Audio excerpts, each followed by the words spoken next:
can't tell y'all? You tuning into the best morning show on the globe. It's Brad and Emery in the morning, y'all.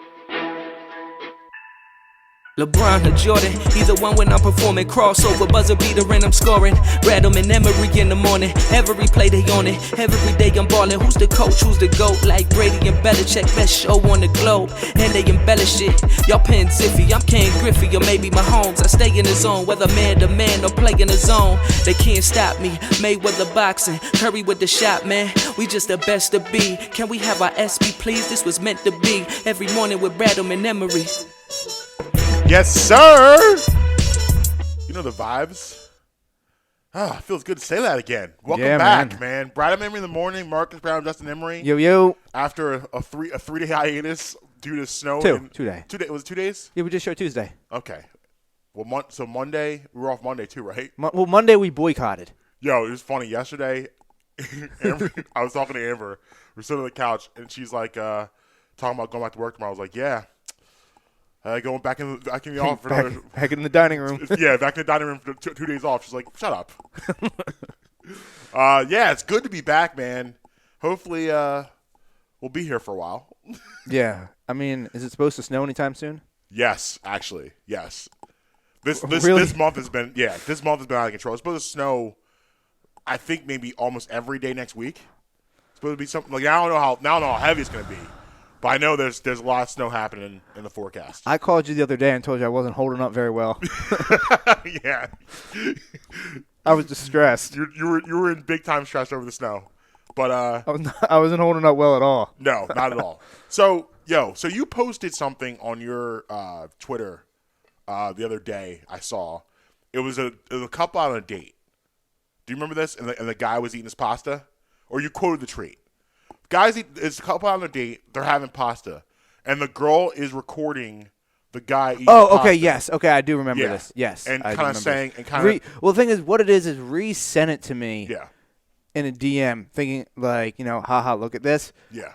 And I was like, this is hilarious. I'm just going to make it public. Yeah. So I took it. But, she found it. Take it away. Yeah, so it's basically you have this couple, and I'm assuming it's a first date. And they ordered pasta, and the girl is recording him eating. And this guy is going in. He's going in. Like he's doing like, you remember like when you were a kid and something was really good and you just bob your head to it like you listen to music? He's doing all of that. His head is literally 3 inches from the bowl. Like he's not making eye contact. His head is completely emerged in the bowl. I mean, I gotta respect his dedication to his foods, no question. Like, obviously, like the man's a man about his food, and that's cool. But, however, I want to talk about something real quick because I think people sometimes do it wrong. There are first date foods that you just don't touch. Okay. There are certain things that I would never order on a first date. For me, I would never order like buffalo wings on a first date. Like that's not cute. Like there's no way in the world they're gonna be able, like, at any point to like have a serious conversation while you're going ham on some buffalo wings. That can't happen. I think pasta's on that list too. I would stay away from pasta on the first date food. Because pasta too, like, I don't know how you feel about this. You seem to be more, I feel like you'd be more lenient than I would. I do not want to watch anybody, like, I'm sitting across from a girl and she's just like, the first date, like double, like, you know how some people with the pasta have the 2 forks and they're picking it to the face? No. I don't want, that's not okay for a first date. If I know you, we're already dating, whatever, have at it. But a first date, it's a first impression. All right, couple things. Okay, number one, there's no way I could ever do the double fork. My left hand is basically useless. It's pretty much just there. It's just there for decoration? Yeah, because it would be weird. It's there so you don't get fined. Yeah, exactly. Left hand, basically useless. Mm-hmm. That's number two. I'm eating like that. So so you were that guy on the first date. Not I wouldn't say the first date, but I'll tell you a funny first date story about the first time I went out with Ree. Okay. So we went to Dave & Buster's. Nice. That's a good, solid first date. Okay. Smart. So we're there, and we go to play Connect 4 basketball. The basketball Connect 4. Okay. I've seen that machine, but I never knew it was so we before. did that. Okay. How do you play that? What do you do? It's basically Connect Four, but you have to, well, I shouldn't say basketball. It's you shoot the ball to where you want it to go, and hopefully it doesn't bounce around and go down a different one. Okay. But it's All the right. same concept as Connect I Four. got you. Bro, I kicked her ass up and down Dave and Buster's. As you should. As you should. Like it got to the point of where I was like, maybe we shouldn't play this anymore because she's never gonna win. I'm never gonna let her win. No. She's gonna have to beat me. Absolutely not. You don't. That's one of my biggest pet peeves. Like I like my kids. Like when we play sports, we play anything. Oh no, I'm going all out. Like if you're gonna, because I want you to feel like if you beat me at something, I want you to know that you beat me at something. I don't let you have it. You want to know a funny, another quick side story? So Nintendo 64, okay? Mm-hmm. Mario Kart. I'm playing with my dad. Yeah. And I finally let him win this game. Like, I finally let him win the first race. Yeah.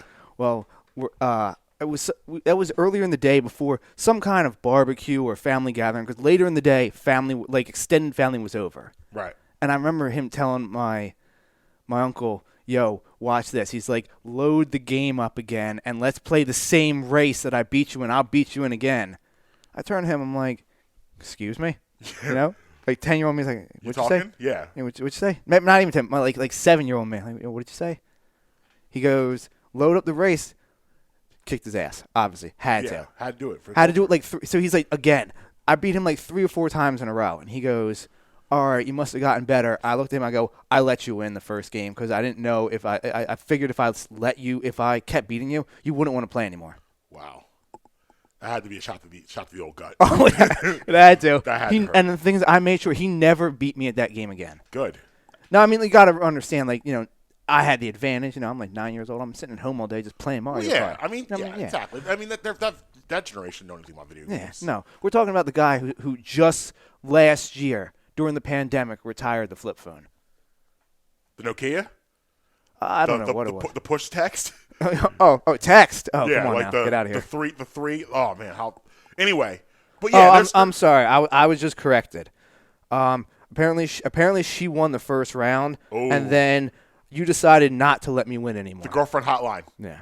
So I don't remember that, probably because when you're 101, that one really doesn't. You forget it. You forget about it. I'm on a 100 win streak. So yeah, I hear you. But I have to burst your bubble real quick. Okay. Because the video was staged. Oh, it was a staged video. Yeah. It was a joke. But it was a joke about a real video. Okay. Like it was them recreating something that had already happened. Not a dramatization. Yeah. So yeah, but this stuff happens all the time. Another mistake people make, I never understood back in the day. People would do the first date movie. I never understood that. Like, of all places to go, because here's the thing about the movie on the first date, it's like, you are now getting in a situation where we're not going to talk for 2 hours. And everyone's already nervous anyway, because the first time we're hanging out. So now, we don't talk for 2 hours, and then you come out of the theater, you have to do that, so, what did you think of the movie? Did you like it? Now you probably get in the car to go to dinner, so now you're already used to not talking, so that's awkward. And then you go to dinner, and it's just like a whole awkwardness. I never understood the movie first date. I mean, I'm not going to the movies anyway, so. Right. You're not a movie guy. I forgot. Like, I'm only going to the movies if it's something like I want to see. You know what I mean? You're right. But so if you're not there to see Spider-Man 2, like, I don't know what to tell you. But pasta, buffalo wings. What's another first date? Stay away from food that you don't want to see somebody eat on a first date. I'm gonna go crab legs too. I don't want to see you breaking those things all up on me. Ugh. No, stay away from the crab legs. I don't want that either. You're crazy. Just get a steak. Get a steak, a vegetable, and a mashed potato, and call it a day. Like just do that. So you can do nice and simple. I don't know. I'm just, for me. I don't need to see that on first date. Yeah, your bar is significantly higher. I figured it would be. Yeah, but like I don't want to see that. Like there's certain things. There's certain aspects of eating. It's just you need to keep behind closed doors till after a couple days. Once you get past like the first month or two, it's no holds barred. Order whatever you want, do whatever you want. It's okay. But that first time we interact, there's certain things I feel like we shouldn't see. Give me some mystery. You know what I mean? Like, there's things a woman does behind closed doors you wouldn't want to see the first day you saw her, right? Oh yeah. Right, course. exactly. So, like, I'm not going to get crass because we all know what those things are. But this, for me, these foods, I don't want that. No, just keep that to yourself. So, but here's the thing, like, that's what I want to do though. So that's why. So you want to do whatever eating wise, so you can do whatever eating wise. That's how you look at it. Yes. Okay, that's fair. Like, I'm going to devour this triple cheeseburger in like 6 bites. Okay. So like, if you want to suck down, a bowl of pasta like that, if you're going to just look the other way, well, So you'll be proud of this. I'm going to show you something on my Instagram real quick. I already looked at it. Oh, you saw the burger? I saw the burger. You saw the burger? Yeah. Where was that from? Steak and Hoax. No. So listen, let me tell you a quick story. Hold on. That was okay. So I didn't really get into my Steak and Hoax history with you, but I'm going to do that now. Well, we did briefly. You Yeah. You So had mentioned the steak, cheeseburger, so but Steak and Hoax is like. you told me how the guy refused to fit all the whole thing on the bun. Yeah. So like I lived near, like, close to one throughout my entire life. Basically, it was always one within 15 minutes of me. Yeah. So when I started going out a lot, that was the spot. It used to be 24 hours. Yeah, that was the after hour spot. Literally the one it moved from to Street Road to where it is now on York Road. When on Street Road, you would pull up there, it would be cars everywhere, people outside. It looked like the after hour spot. So I used to go there a lot. So I got to know some of the people and the staff members. I got to know this kid Ryan, right? And like I would walk, because I always say, I always double meat all my stuff, no matter what. I don't trust the meat distribution. I double meat everything because I would rather have too much meat than too little meat. I can't do the too little meat. So I got to know him a little bit, and just he would make my sandwich. I'd be like, yo, you don't mean it. And this man would, like, my cheesesteaks would just layer it with crazy, like, it was perfect. So one day I came in there, and he's like, yo, can I make you a burger? And I was like, yes, you can make me a burger. Like, that's a ridiculous question. Of course you can make me a burger. So he makes me a burger. It didn't look like that one, but he built this burger, and it was like 3 patties, lettuce, the onions, the pickles, everything on it. I'm like, he put bacon on it. I'm like, this is incredible. So I started calling him, like, literally calling him, like, yo, is Ryan working tonight? And I'm like, yeah, hold on. I'm like, put him on the phone. I was like, yo, Ryan, I need that burger. So he kept, like, it became this thing where he kept building them bigger and bigger and bigger and bigger. Here's the best part. He would only charge me like $7-8 for these burgers. Okay? So that burger right there you saw was probably about 8 patties, layered. That's easily like a $22 sandwich. I would say more than that. Like, Aaron and I were talking about the other day because the picture came up. Actually, my sister-in-law sent me that. That's how I got it first. It was on her Snapchat. It sent to me. I thought it was like an anniversary or something of it. Yeah. So it was like 3 years ago. So like I think that might be more than that. So it was 8. We got like 8 patties. He layered each patty with bacon, and then layer each one with cheese, and then all the other condiments on there too. It was literally an apartment building. Like, you saw how big that thing was. It was. Like, you saw my first bite. I didn't even connect bread to bread. No, it was like a bite out of the side of it. Second layer of meat.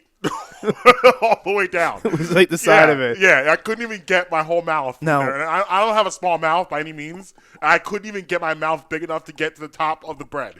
Question for you. Yeah. How did you feel the next day? You know what? Not terrible. Compared to what you expected? Yeah, not honestly, like, well, first of all, I never finish those in one sitting. That's impossible. I would do most. What? I would Excuse me. I would do most of it. No. You don't finish that in one sitting? Well, maybe I have once or twice. I think consistently. No. Unacceptable. No, bro. That thing's insane. I will get one of those and eat it in one sitting. You'll be sad. See, that'll make you sad. Okay. What I'll do is I'll honestly finish it down to like a couple bites left, and then I'll have those like the next morning, whatever, like that. But anyway, this is where it gets a little sad. So I go in one. I haven't seen Ryan in like a couple weeks. So I go in the Steak and Hoagie Factory, And like I'm like, yo, is Ryan still here? They're like, no, he got fired. I was like, why? And he goes, well, do you really want to know why? I was like, yeah. He's like, no, those sandwiches you're making. The owner caught him and fired him.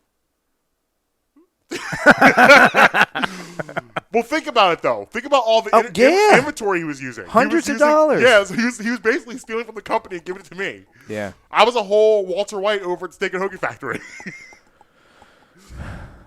Yeah, that's funny. It was a delicious run though. That's great. But one of my brother's friends used to work at the Steak and Hoagie in Abington, and I mean, same thing, dude. I'd be getting these like 2-foot triple meat cheesesteaks. The greatest. For like $5. Yeah, which is literally probably like $25 sandwich. More than that. Yeah. Because the regular, 2-foot. Their double meat is like $9, if I remember correctly. Like it would be so packed that the meat would be coming through the wrapping. That's what you need. People like, yo, my Uncle Johnny changed my life. I didn't know about double meating anything until I was like 21 years old. We're at his house one time. Here's the thing. You're one of those people that don't study the whole menu. You pick the first thing that catches your eye, don't you?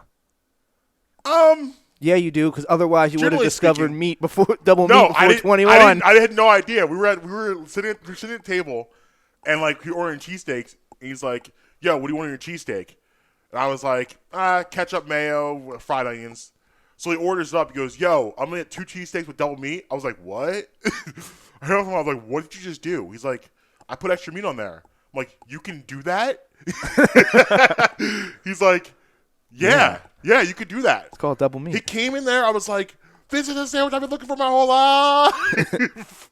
I was so excited. Now, we got to be careful if you do double meat. Primos. Yeah, I've never done it there. Like, I don't double meat hoagies. Hoagies, I won't double, because hoagies, generally speaking, I feel like. So you only double meating cheesesteaks then? Yeah. Well, anything with like ground beef or like a chicken cheesesteak or. I don't usually double meat hoagies. So then, are you double meating your tacos? No, never double meat a taco.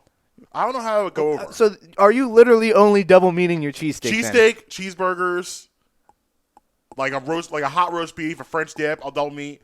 I don't do hoagie cold cuts. So you do double cheeseburgers. Double cheeseburgers. The quad patty. Well, the nice thing about Steak and Hoagie Factory is it comes with 2 already on it. Yes. So, like, when you double it, you get 4. I feel like the standard should just be a 2-patty burger. Yeah, I agree. I agree. I don't want the single patty. Unless you're going to, like Amy's, for instance. Amy's has a huge 1-patty burger. Like, I double meated that, and I was really confused when it showed up. Because, like, the patty is, like, really big to start with. It looked like a tire, didn't it? Yeah, so I was like, oh, well, I probably could have just single meated this. Single. I didn't need a double meat anyway. Over there, but like, I like tacos would be weird though, because like I feel like the meat would rise too high, and where are you putting your toppings? Unless you're doing a soft taco, or no, double meat burrito. Burrito should be double meated. I can get behind that. And don't put any beans on the burrito either, bro. Thank you. I hate beans. Don't put any. I hate beans. Don't put any beans. I'm cool with no rice in it either. I like a flavored rice. But not white in rice, the burrito. White rice doesn't make sense. But why are you putting rice in the burrito? Okay, it's supposed to fill you up. Put more toppings in there. Double meat it. I'm not arguing with you. I'm not arguing. Like when I go to Chipotle, it is very simple. I'm a Qdoba man. No. Qdoba for the win. Well, as long as we can both agree never to go to Moe's. I will go there for their all-you-can-eat tacos. No. Okay. $7 all-you-can-eat tacos, bro. Listen. Okay. I do not believe in slandering establishments live on the air. What's wrong? Well, we're about to. Because what's wrong with Moe's? Moe's sucks. Okay. Moe's is the worst. What did Moe's do? They have suck. You had their pork not? I have been to Moe's 3 times. Their pork queso? I have been to Moe's 3 times. What Moe's did you go to? So I went to the one in Warrington once. Okay. And the one in Jenkintown twice. Okay. Okay. All 3 times, I wish I never went there. I don't even want my money. What did you get? I don't know. Something on the menu. Something they had. Yeah, I mean, I don't remember because it sucked. Yeah.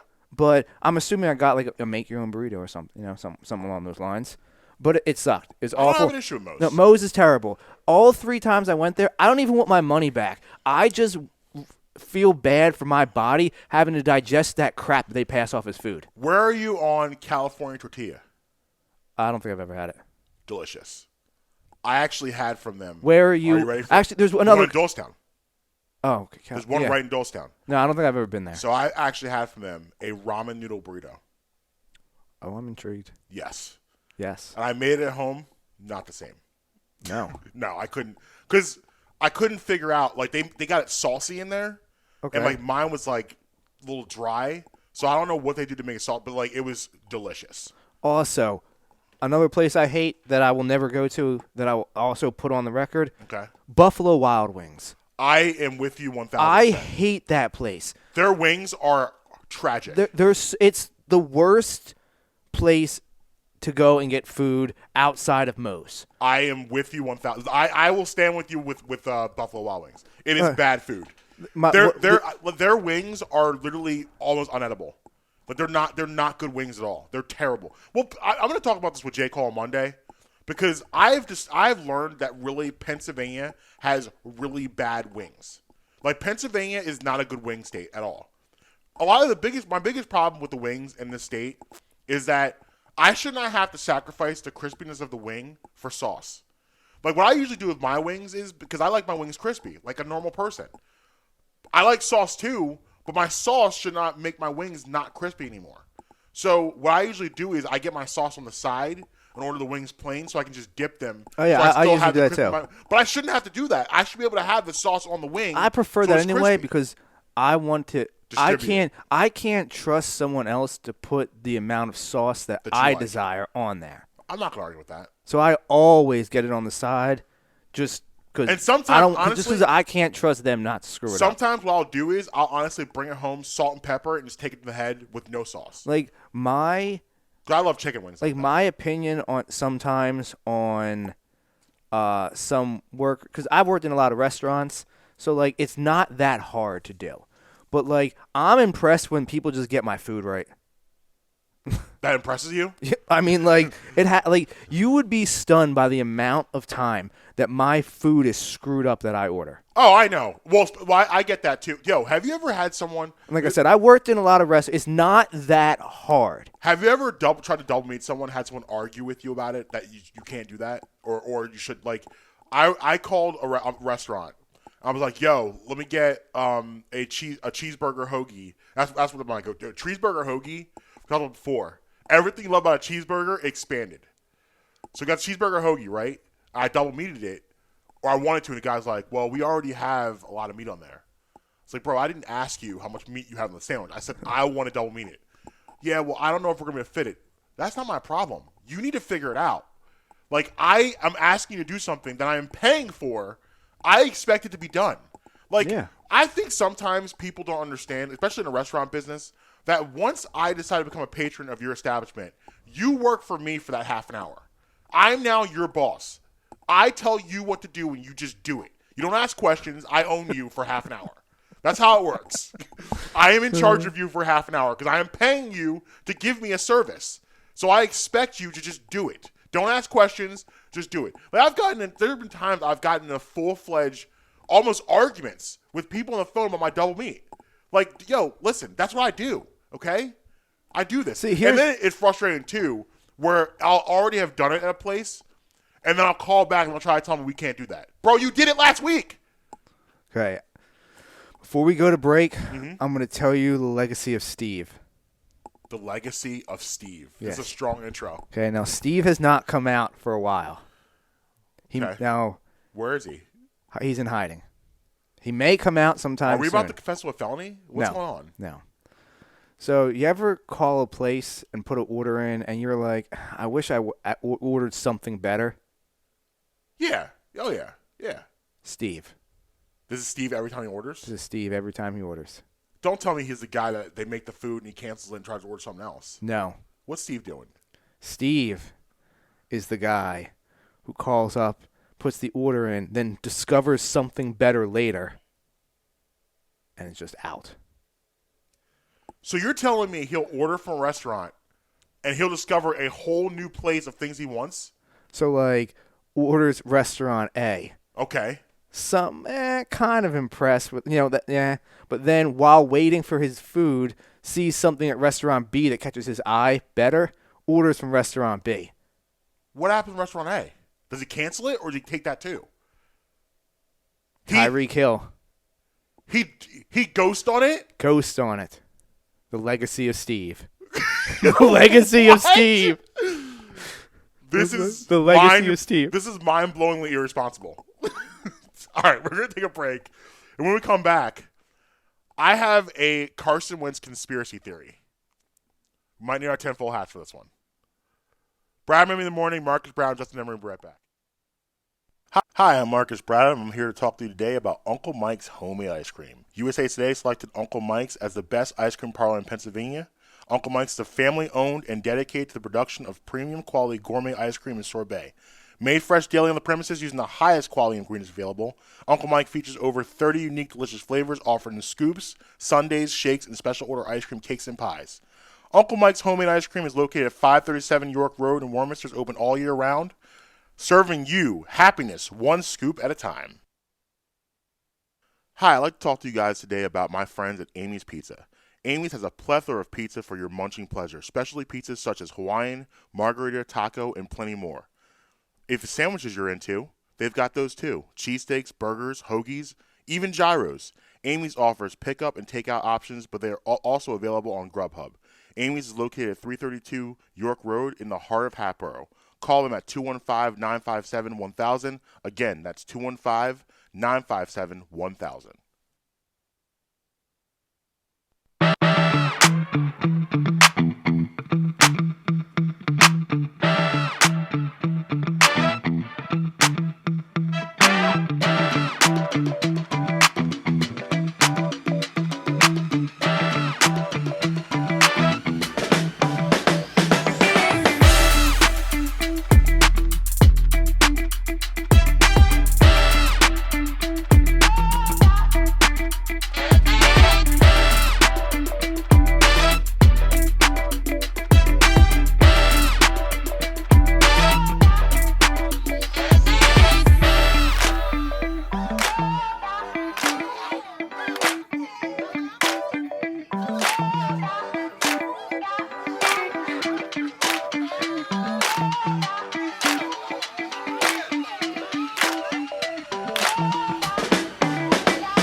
Yeah, man. Welcome back. Brad, Maybe in the morning. Marcus Brown, Justin Emery.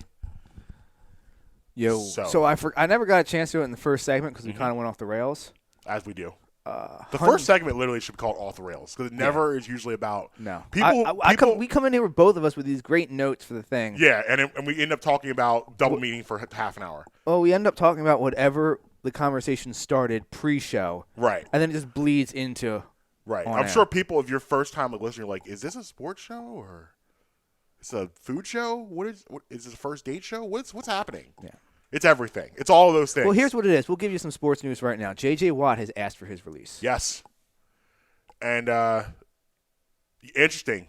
You can kind of tell he hasn't been happy for the past couple years. I mean, he's been pretty quiet about it. So this doesn't surprise me at all. They're not going to get much on a trade for him right now because even though he still can be dominant, at the same time, he's a guy that you can't rely on for the entire season. He's been hurt a lot. He's definitely on the downside of his career. He's a guy, though, if you're a contender, definitely you pick up. Like, you definitely pick him up if you're in a contender. Yeah. I think he's on the back end, sliding down. If he gets released, maybe go play with his brother? Could you get a TJ-JJ? Ooh. TJ on one side, JJ on the other? They both play the same side. They'd be next to each other. JJ plays on the left. Oh, right, yeah. They both play on the left. Watt sandwich? I mean, do you know how much protection you'd have to slide to that side? Yeah, that'd be upset. You would need. You need to double. They both need to be double teamed. You need to slide 4 guys that side alone. That would be a nightmare. I mean, Houston is just. I mean, you look at all the talent they've. They're all there because the third one's on the Steelers too. Right. Tri-Watt. Wow. That's a lot of wattage. It's a lot of wattage. A lot of high voltage. Yeah, so, like, you look at Houston and everything that's happened to them, like, this past year, and that, like, you lost Harden, you lost Westbrook, you lost Garrett Cole, you're probably going to lose Deshaun Watson. Now it's like you're probably going to lose J.J. Watt, too. Like, all of this talent in 1 year, 1 calendar year, it's kind of crazy to think about. But, so Carson. Hold on. 212th birthday of Abraham Lincoln today. 212. 212. Okay. 112th anniversary of the NAACP. Wow. 112 years. That was it. Strong. That's a strong history day. Apparently, according to History.com, which is run by the History Channel, nothing really sports happened today. Okay. All right. Well, I mean, we're in the middle of February, so it kind of makes sense. Like, those are obviously 2 very noteworthy anniversaries and birthdays, so absolutely. So now the latest thing on Carson now is, I'm sure you guys have heard out here, is that he has been in contact with everyone in the organization. That includes Jeffrey Lurie, includes Nick Sirianni, the coaching staff. The only person apparently he is not talking to is Howie Roseman. Oh, I wonder why. What are your thoughts on that? Duh. Who wants to talk to Howie Roseman? Besides, do you find? But here's the thing that I find interesting about this. We were told for this past couple years that Howie has been like the biggest cheerleader. See, like this goes exactly against McClain's article in the sense that Howie is supposed to be the biggest cheerleader for Carson. That doesn't mean Carson reciprocates that, though. You're right. You know, you can be a huge cheerleader of someone, but if it's not reciprocated, what does it matter? What if Carson knows, all right, this guy's an idiot and he's screwing up our whole roster? But what if? Because you got to remember, right. Howie Rose, like Carson, is his crown jewel. Right. Was Lane Johnson his? I'm not. No, Lane Johnson wasn't that Chip's first pick. Was Fletcher Cox his? No, that's Andy Reid, I think. Fletcher Cox is from the Andy Reid era, I believe. Look that up. But I'm pretty sure. I'll pull it up. I'm pretty sure Fletcher Cox is Andy Reid. Fletcher Cox, what, 2012, 11? I mean, when was Lane Johnson? Lane Johnson was 13, I'm pretty sure. So I'm pretty sure they were back-to-back. So that would make Fletch 12. So then he would be Andy's last pick then. Yes. So, Carson is his crown jewel of a draft pick. If it works out, he drafted a franchise quarterback. That's your guy. You know, I mean, I'm trying to think who else he's picked that was solid. Kelsey's not. He doesn't. Who on defense has he picked that's solid? Nobody. No. Got nothing. So, but if Carson works out, that doesn't matter. If Carson hits, all of that is irrelevant. Especially because Carson was not a guy that was like people. He was on the radar, but moving up to get him, that was debatable. That was debatable. Yeah. What it comes down to is, he has nothing else to hang his hat on. So if Carson fails, then what? I guess then you can give him if you want. When it comes down, if Carson doesn't work out, then Howie Roseman as now we already think that. No, I'm not talking about what we think. What in his head. If Carson doesn't work out, he has failed in every way in the draft. Now you can't take away what he does with the numbers because he is good with the numbers.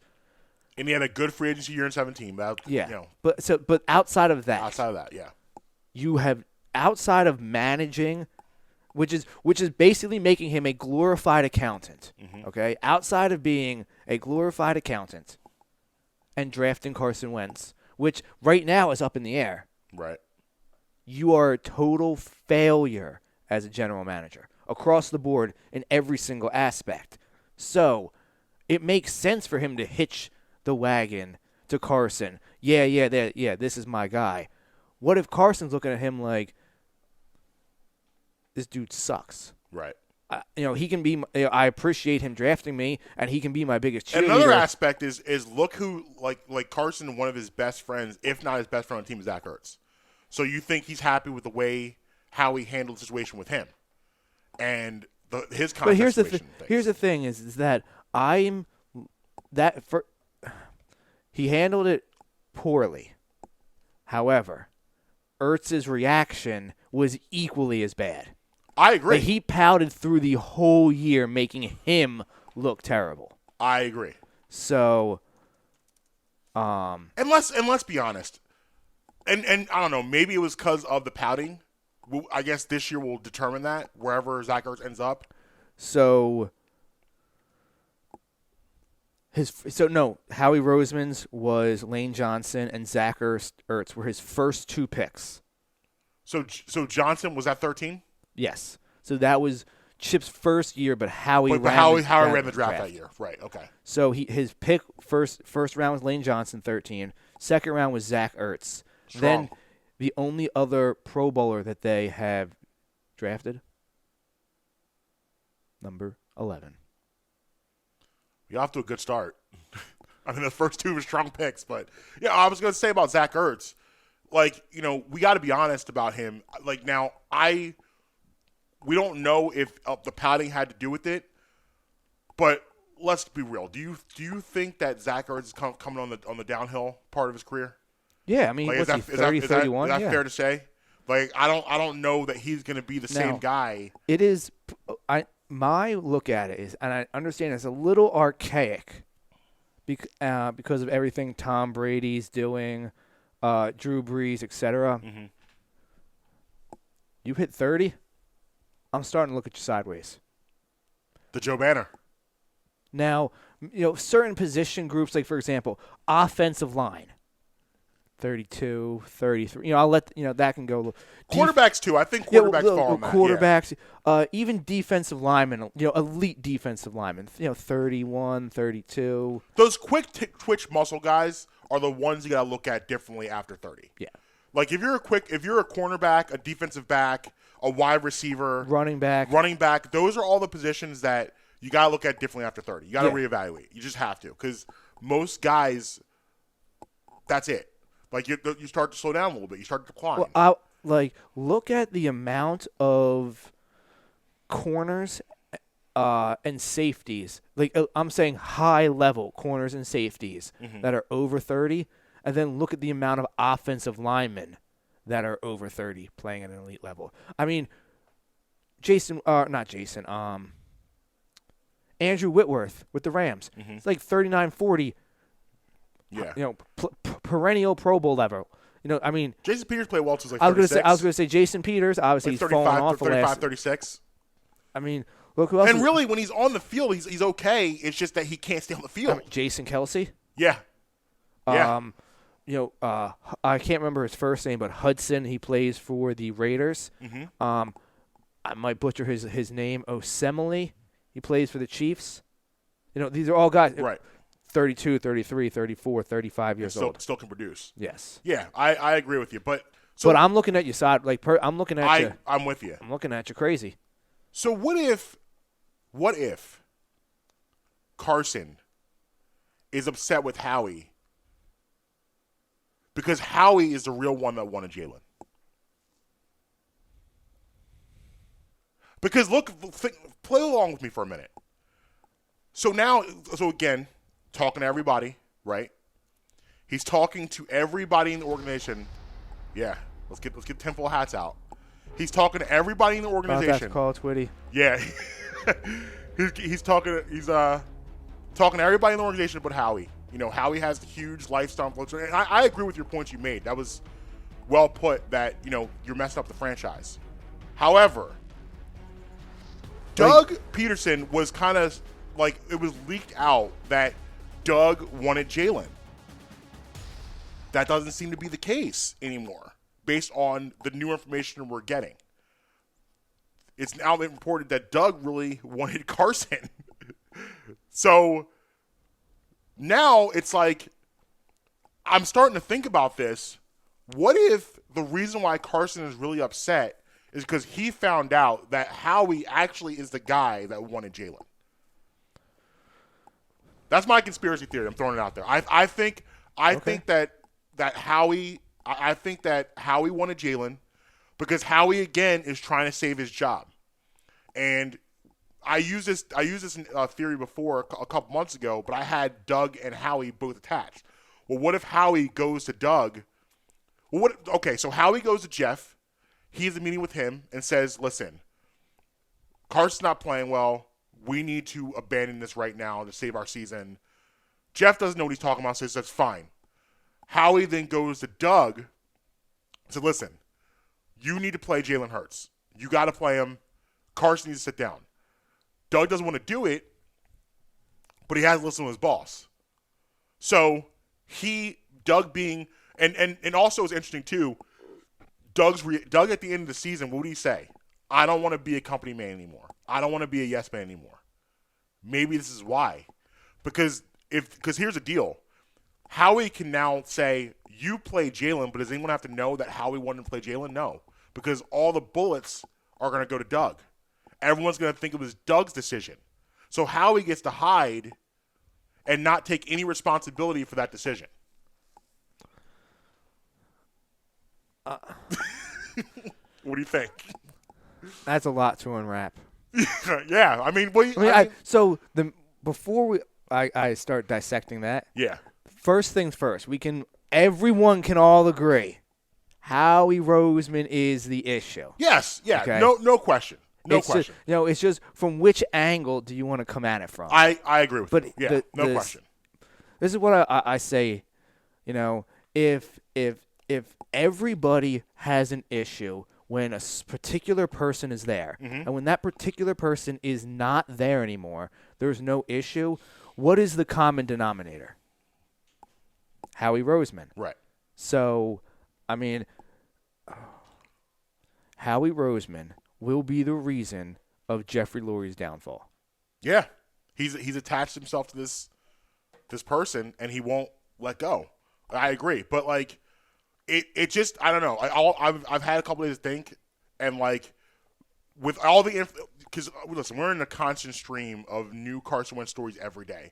And one can be completely polar opposite than the other. I want them to just go away. I know. But for this to make sense to me and all put it together, to me, Howie has to be the mastermind behind the Jalen Hurts decision.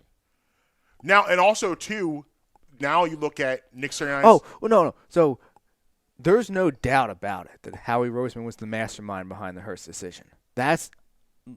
I agree with you there. There's no doubt about it. What doesn't make sense is the rationale behind it. Yeah. I'm not disputing that he's the one that orchestrated it. I am fully on board with that. There's no doubt about it. Yeah. But why? It doesn't make sense across the board in any aspect. It doesn't. So we'll break it down into 3 different scenarios, none of which make sense of why you would do it. Scenario A, you just paid him a ton of money, and you just moved a backup quarterback who was viewed almost as a deity for winning the Super Bowl because it was pressure on him. So now you're going to go get a very accomplished, hungry college guy who slipped to you, but you don't need him. So you draft him. So right. so that's theory A. Yeah. Does that make sense to you? No. Okay. Theory B. We'll go with the quarterback factory. We'll get him and coach him up and everything, get him ready, and then do what they used to do in Green Bay, but with Brett Favre's backups. When they couldn't be a backup anymore. Same thing in New England. Same thing in New England. Yeah. Ship him out. Right. Trade him for picks. Yeah. Coach him up, get him ready, trade him for picks. Okay. That. Sort of. I mean, okay, I get it, but I would not necessarily consider the Eagles as a successful track record of drafting and developing quarterbacks. Also, read the room. Like what Carson had been through the first couple years with Nick Foles. Do you really want to do that to him? Is this really the thing you want to do? What if now say they had gotten? I'm trying to think of some other quarterbacks off the top of my head that were drafted the same draft that were further down. Of that draft? Yeah. Further down though, like say they drafted a guy in like the 5th round. Okay. Okay. And you want to do that for him. Use that as a quarterback factory. Right. And coach, fine. He's a 5th round pick. No, there's not a. I don't think outside of Tom Brady. And let's not forget, when comparing the two, who has more arm talent? Paxton Lynch. Maybe. No. Christian Hackenberg. I'm talking his draft. No, this is. That's not Hurts's draft. Oh, I thought you were talking about Wentz's draft. Oh, no. No. Okay. I meant Hurts's draft. Oh, okay. I'm sorry. No, I meant Hurts's draft. When you're looking at it, would you say that Tom Brady or Carson Wentz has more arm talent? Arm talent? Yeah. Natural, definitely Wentz. So, I'm not sure there's a quarterback drafted after the 4th round ever that would beat out Carson Wentz in a camp battle. Yeah. He has the tools. So, if you were to draft someone in the 4th round, 5th round, 6th round, 7th round to be your quarterback factory guy, that's fine. A guy in the 2nd round, you coach him up and beat him, especially if a lot of people had him going in the 1st round. Right. Does that make sense to you? No. Theory number 3. You soured on Wentz and you wanted a new quarterback. What about the 126 M's? Did we just forget about that? Right. Does that make sense to you? It's a terrible financial decision. Nothing makes sense. No. I mean, well, we're going to take a break. I'll give you one theory or one explanation on theory 3. Okay, and I have a question for you. I'm going to ask a question now, but I want you to think about this and give it to me on the other side. All right. Now, if Carson Wentz never got hurt in playoff game with the Seahawks, do the Eagles draft Jalen Hurts still? Okay. Brad, you want to ask the question now? Yeah. Well, I just wanted to. It wasn't so much a question as much of a theory and observation. Okay. If you had to eat 60, 70 million, whatever it is, in dead cap, if you move him, versus keeping him and then having to, there's some date. I think it's some date in June, maybe, is it? That's like a determining factor. Like if you move him before this date, you can move $66 million in dead money 1 year. Right. But if you do it after that, you have to split that money across 2 different seasons. If you were going to eat that money, and you're not going to win anything this season anyway. Right. Wouldn't it make sense to just say F it and just take the whole hit at one time and then come out of it on the other side after you're already not going to win? Right. With that, that money gone. That $70 million, dead money hit is gone. 1 year on a year you're not going to win. Think about like the year that they knew Peyton Manning was going to be out with the neck injury. He was out the whole season. Right. They put out they had a stacked team that year. Every year they had Peyton, but they didn't bother going out and say, okay, let's trade for a Sam Bradford like Minnesota did. Right. After whoever their quarterback was. Is that Teddy Bridgewater still? That was Bridgewater. Yeah, okay. that's when so he after broke his leg. Yeah, after Bridgewater got hurt, the Vikings said ACL. Yeah, whatever his injury was. Yeah. After Bridgewater got hurt, the Vikings said, okay, we still have this great roster. Let's try to make a push. Trade for Sam Bradford. It's okay. They drafted Carson Wentz. Give him a first-round pick. It doesn't matter. Let's make the push. Right. That's what they did. Mm-hmm. I don't know, man. I mean, yeah, I can't dispute that. But again, I'm going to ask the question one more time. If Carson Wentz does not get hurt against the Seahawks, do the Eagles still draft Jalen Hurts? Brad Emery in the morning, Marcus Brad, Justin Emery. We'll be right back.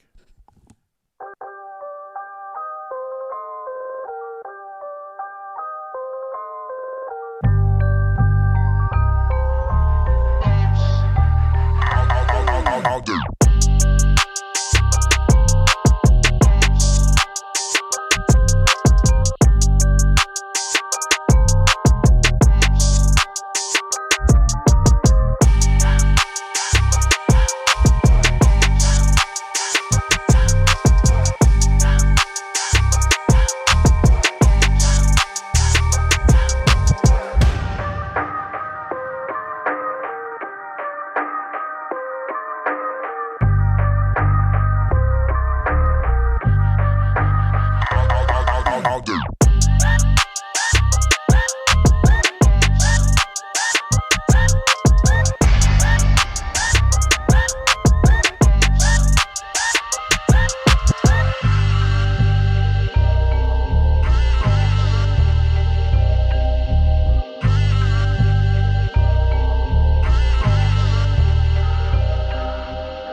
Welcome back, Brad Emery in the morning, Marcus Brown, Justin Emery.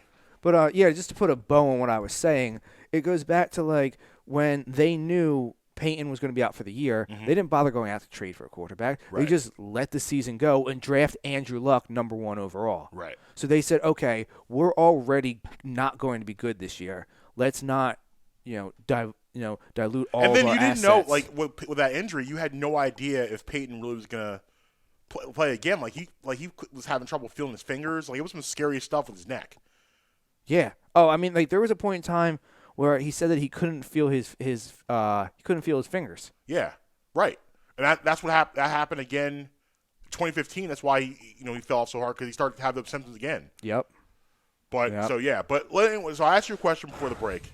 Does he not? Because I'm gonna expand the question a little bit. So where I'm coming from is this: Carson was hurt at the end of 2017. He missed most of 2018 with injuries. He didn't finish then. 2019 is the only season he does finish, besides his rookie year. However, you're in a playoff game, and listen, this was not his fault. obviously, what happened to him in that playoff game was not his fault. It just flat wasn't. It wasn't his fault at all. So I don't want to slant that in any way. But if you're the Eagles and you're watching this happen, like you're in the playoffs, Carson's first playoff game, he goes out early with a concussion. Howie Roseman seems like a panicker to me. He seems like a guy that panics very easily. Oh, he doesn't seem like a rational thinker. You know what he does? He's the guy who goes and buys all the eggs and milk and bread. Yeah. Let's go to now. He's definitely that guy. Because we'll be in for 3 weeks. We're really be in for like a day. Yeah, it's like 3 days. Yeah. You know what you need to do? Just pick up an extra pack of something. Just something you already have that you just might need. Just a little bit buy more. if you need. Just buy your normal groceries. You don't need to shop for 3 weeks. Just buy your normal groceries. You'll get out of the house. I promise. It's okay. So he seems to me like a guy who panics. And I just wonder if Carson completes, because I think if Carson completes that game, they beat the Seahawks. That was not a good Seahawks team at all. They were not good. They were not good. It took them everything they had to beat that Eagles team with Josh McCown, who had a pulled hamstring like 3 plays in. No. He did not have a pulled hamstring. He had a blown out hamstring. His hamstring was pulled away from the bone. Yeah, he did too much. He came in doing too much. But no, so. I mean, 3 days before he was, hanging out at home mowing the lawn. Right. But anyway, they lost that game 17-9. Yeah. Like Seahawks couldn't really do much with him. So I believe with Carson they win that game. So if they win that game, does that then change the legacy of what's happening right now? Are we here because they didn't win that game because he got hurt and didn't finish? Is that what prompted this? Oh, hold on. The Texans have granted J.J. Watt his release. He's been officially released. It hasn't. It can't officially happen yet because of the league. I tell you what, calendar right and all now, that. this is. But I will say Houston has agreed to mutually part ways. This is going to be a major problem if he's granted his release and they don't trade Deshaun Watson. It says that this is going to be an issue. We have audio. We have audio of right from J.J. Watt himself, because the caption on the video is, "I wanted all you fans and everybody from Houston to hear from this myself. Now I just need the page to load." Quickly. This has been a crazy NFL offseason. Not just here at home with us. I feel like everywhere it's just been a nutty offseason. I mean, there's fires everywhere. Everywhere around the league there's fires. I mean, it's just been a really we're gonna have more, because we haven't even gotten the Dak Prescott situation. We'll get to that. J.J. Watt. I wanted to do this on video as opposed to putting out a statement or doing a press conference or anything like that, because I want you guys to hear it directly from me. I want to speak directly to you and the city of Houston, so you can hear the words straight from my mouth. I have sat down with the McNair family and I have asked them for my release, and we have mutually agreed to part ways at this time. I came here 10 years ago as a kid from Wisconsin who'd never really been to Texas before. And now I can't imagine my life without Texas in it. The way that you guys have treated me, besides draft night, I mean, you guys booed me on draft night, but every day after that, you treated me like family. And I truly feel like you're my family. Since that day, I have tried to do everything in my power to work and earn your respect and try and make you proud on and off the field. You guys have given me everything and more, and I can only hope that you feel like I've given you everything I have. The city of Houston's been unbelievable to me. It's where I met my wife. It's where I've met lifelong friends and my teammates. I've had incredible coaches and training staff and equipment staff and cafeteria workers and the weight room staff and the front office people and people on the streets, people in restaurants and grocery stores and showing up at my house. The connection is special, and I will never, ever take that for granted because I know how rare it is. I'm excited and looking forward to a new opportunity, and I've been working extremely hard. But at the same time, it is always tough to move on. And I just want you guys to know that I love you. I appreciate you. I appreciate the McNair family for giving me, drafting me and giving me my first opportunity in the NFL. Thank you, Houston. I love you. Well, I mean, it was good for him to get out in front of it and just kind of explain his side of it. And really, I mean, you can't be mad at that. An organization is falling apart. J.J. Watt sees the writing on the wall. He doesn't have a lot of years left. He wants to go somewhere and win. You can't be mad at that. But, you know, I just hope people keep the same energy with him because you can't be mad at that. But I can't be mad at Deshaun Watson either. Like, I can't be mad at either one of them. Like, the Deshaun Watson situation is a little different. He's asking for a trade. However, I think we need to keep the same energy and fairness when we discuss both of them. And Deshaun get the same consideration that Watt is getting. Now, listen to this. So Hold on.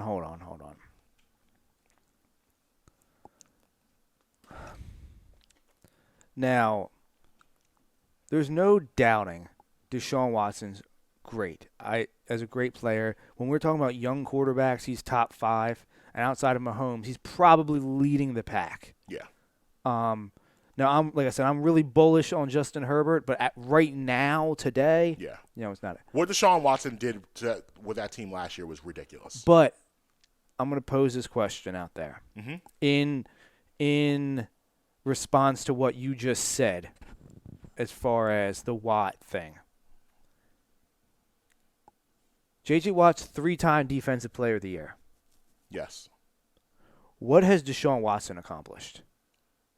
Yeah, but I mean, he hasn't been in the league nearly as long as J.J. Watt, and he like it's a different type of discussion because as his quarterback class, and I mean, you're not beating out Patrick Mahomes for many rewards if you have a team that doesn't win. I feel like if you have a team, I think that I don't care about. Let's not forget. I don't care about players asking to leave. Like, Yeah. I'm not bothered when a player wants out. Yeah. I get annoyed when I don't think a player has earned the cachet to be able to ask to leave. And I don't think Deshaun Watson has. I disagree. Just like I don't think Carson Wentz has either. I don't think either one of them have the cachet to be like, all right, I want out. J.J. Watt, I do think he does have that. I don't think Deshaun I agree Watson with you does. with Carson. I don't agree with Watson. But I think Watson's situation actually is worse than Carson's. What that franchise put him through. And like let's be real. Like, talk about accomplishments. They should have beat the Chiefs 2 years ago in the playoffs. There's maybe 10 to 15 guys who I would say, okay, they have earned that right to be like, I'm out. Maybe 10 to 15 guys, tops, in the entire league. So I'm just not a big and I don't think Watson's one of them. And like I said, I don't think Carson Wentz is one of them either. Yeah, I mean, I don't blame. Like I said, I don't blame Watson for his feelings because that. I mean, it's you bad can over there. you can ask to be released. I don't blame him for like I wouldn't want to be there either. Right. It's just people are like, well, free Deshaun, free.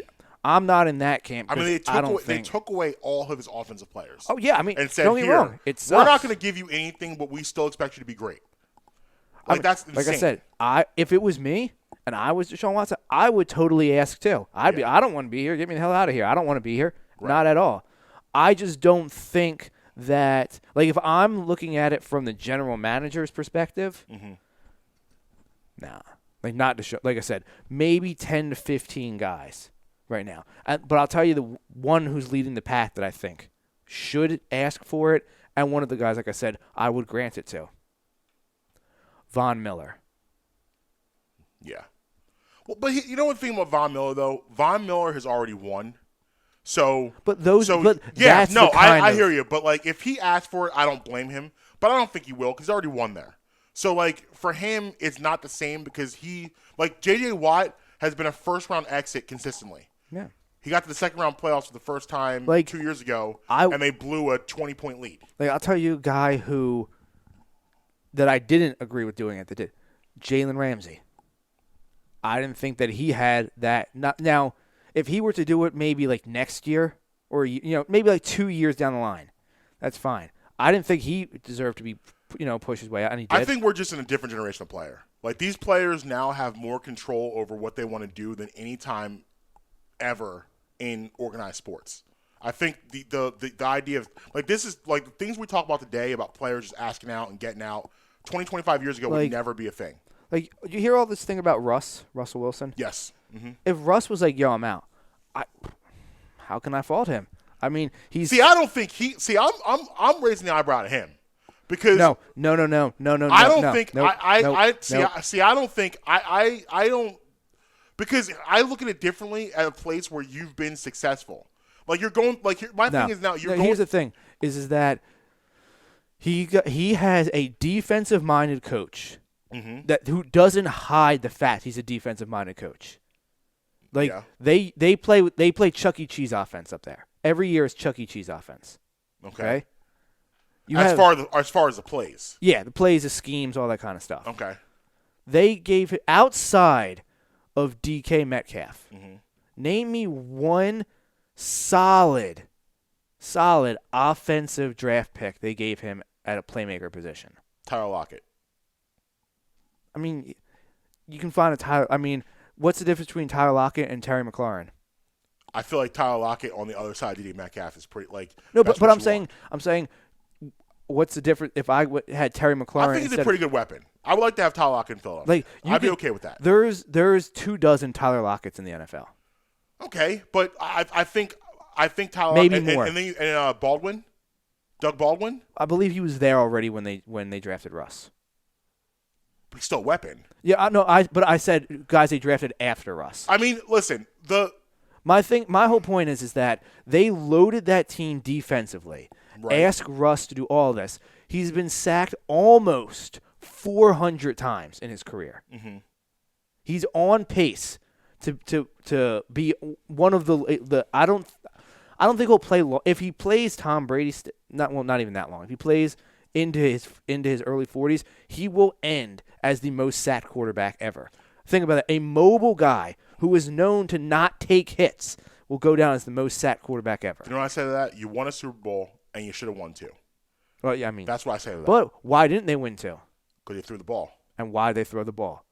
Because they have a defensive-minded head coach playing Chuck E. Cheese offense. Maybe, but I look like I said. I look at him differently because you've been successful. No, but and the it thing was is, fine. It's the same thing in Houston as it is in Seattle with Russ. We're gonna strip you of all the talent offensively. Now, go on. You went and got DK. I love DK. You love DK. Yeah, but when was this conversation in the first 5 weeks when let Russ cook and how great he was playing? He wasn't complaining then when he was throwing the ball, 400, 500 yards. Like Russ had a bad second half of the year. Well, here's the we don't know if he was complaining because the story. All these kind of stories, they always come out after the year anyway. Yeah. Like we don't know. Like there could have been rumblings out there. I've heard this before. Well, he made a statement. I didn't get a chance to listen to it, but he made a statement like yesterday or the day before, kind of addressing this. And he's not saying he's asking for a trade, but he does want like some kind of changes. Well, he said he's like, I can't believe that. Well, I'm paraphrasing. I don't know if he used those exact words, but he was basically like, I can't believe that they don't ask my opinion on personnel. That's fair. And I think I'm okay with that. And I believe the question that was posed to him was, do you think that you should have input on personnel? And he said, I don't know. That's a question you have to ask the Seahawks. Right. I think that's fair. I'm okay with that. And then, I think he definitely should. Yeah. Brandon Marshall came out on his show and said that he's like, I feel like any quarterback who's done as to that level should be there. He's like, I came out of a workout one time in Denver, and he's like, Jay Cutler was coming out of the room with the GM after sitting in on coaching hire meetings. He's like, that's the first time I realized like quarterbacks are in on this, and Jay Cutler, come on.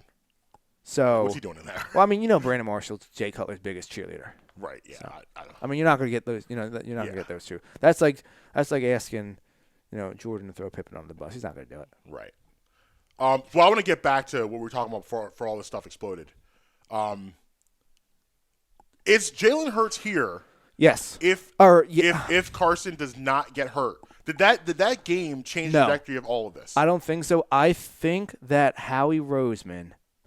What I mean. So this is going to be an obvious statement, and everybody's going to be like, "Yeah, of course that makes sense." Sometimes why oddly statements are the best statements. why he ended up here is literally because he fell. He was drafted significantly later. I shouldn't say significantly. He was drafted later than he should have been drafted, and that's why. And Howie Roseman said, quarterback position. Everybody needs a quarterback. High floor, high ceiling. I'm sorry, what's it? Low floor, high ceiling? Low floor, high ceiling. Low floor, high ceiling. Mm-hmm. You know, let's go get him. And then he made that stupid quarterback factory comment. Right. I don't believe that had any inkling of impact on that decision. Does Carson believe that? Do you think that's where his head is? I mean, I'm not even going to try to get into that dude's head right now because, I mean, I support not talking to Howie. I don't want to talk to Howie either. Like, let me put this: if Howie was your boss, would you want to talk to him? No, absolutely not. I would not go to him for anything. But I just found that all interesting that he is, when it comes to the Siriannis and the offense coordinator and the quarterback's coach, he's talked to everyone but Howie Roseman. And before we go to break, I gotta say right now, I gotta apologize to myself for flipping out the other day. We talked about Carson, and I said I want him out of here.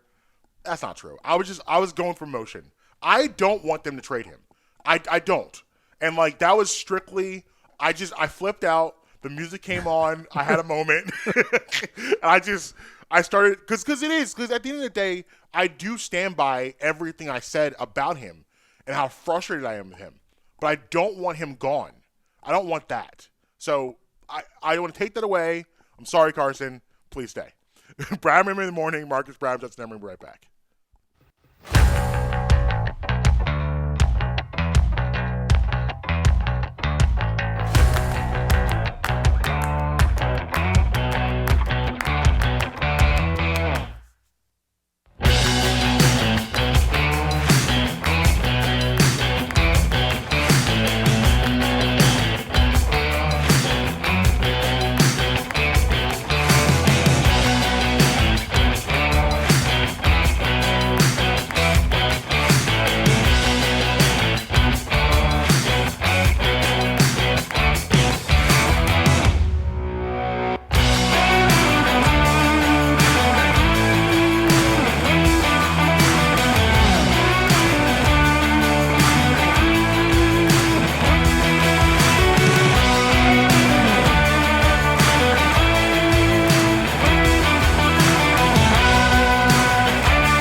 Welcome back. Brad Memory in the morning. Marcus Brown, Justin Emery.